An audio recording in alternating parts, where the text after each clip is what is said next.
నేనైతే మంచి అందమైన ఒక దేవాలయాన్ని చూపిస్తాను మా ఊర్లో. ఇది చూడండి, ఇదే నా గుడి, కలికిరి ఎల్లమ్మ గుడి. బాగా తిరునాళ్ళ భయంకరంగా జరుగుతుంది మా ఊర్లో, బాగుంటుంది జాతర. ఈ జాతరకి ఎక్కడెక్కడి నుంచి మన చిత్తూరు జిల్లా, కడప జిల్లా మొత్తం తిల్లుళ్ళు అంటూ ఉండరు.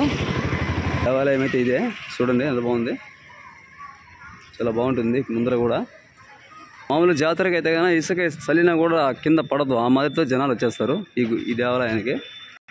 గుడి ఇంకా లోపల పోవడానికి అయితే టైం లేదు, లోపల ఈడి తీయకూడదు తెలీదు కాబట్టి అందుకని బయట నుంచి చూపిస్తున్నా. గుడి బాగుంది కదా, చెట్లు అంతా బాగుంటాయి. ఎప్పుడైనా మన ఊరికి వస్తే మాత్రం కలికిరి ఎల్లమ్మ తల్లికి మాత్రము వచ్చి ఒక టెంకాయ కొట్టుకోండి, లేదంటే ఒక దండమైన పెట్టుకునేసి మీరు అనుకున్న కోరికలు కూడా నెరవేరుతాయి.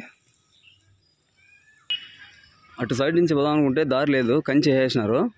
ఇదివరకు ముందు అయితే కంచె లేదు, ఇప్పుడు కంచె నాటేసినారు కాబట్టి మళ్ళీ ఇటు సైడ్ నుంచి వస్తున్నాను.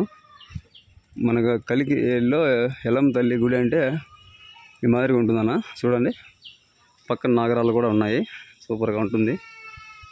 మీరు ఎవరైనా ఎప్పుడైనా వచ్చారంటేనా ఇక్కడ బాగా ప్రశాంతంగా కూర్చోవచ్చు. ఇదో కంచె వేసినారు చూడు, ముందుకాయ ఇట్లా దారి ఉంటుంది ఇంతా, చూడండి బాగుంది కదా. నవగ్రహాలు, ఇది మన కలికిరి ఎల్లమ్మ గుడి. కూర్చుందాం కొంచెంసేపు, బాగుంది కదా. ఇట్లా గుడులు ఎన్నో ఉంటాయి కానీ ఈ గుడి మాదిరి తేడా లేదు. సత్యం కూడా పవర్ఫుల్ ఉంది కదా దేవుడు. మన వాళ్ళు ఎవరైనా వచ్చారంటే కన్నా అట్లాగే ఈ పక్క అయ్యప్ప స్వామి కూడా ఉంది, గుడి కూడా ఉంది. మామూలుగా అయితే ఇప్పుడైతే క్లోజ్ చేసి ఉంటారు. స్వాములు మాలేసినప్పుడు మాత్రం ఇది బాగా ఓపెన్ చేస్తారు. నేను కూడా మాలేసినప్పుడు ఎప్పుడు ఇక్కడే ఉండేవాడిని. ఇట్లుంటుందన్న మన కలికిరిలో గుడి, చూశారు కదా. ఇది అయ్యప్ప స్వామి దేవస్థానం, చూడండి. మామూలుగా జాతర జరిగినప్పుడైతే మొత్తం ఇక్కడంతా ఫుల్గా అంగిళ్ళు అంట, తేరులు అంట మొత్తం పెట్టేస్తారు. ఇప్పుడైతే ఖాళీగా ఉంది. ఇదేనా మన కలికిరి ఎల్లమ్మ గుడి, చూపించాను కదా.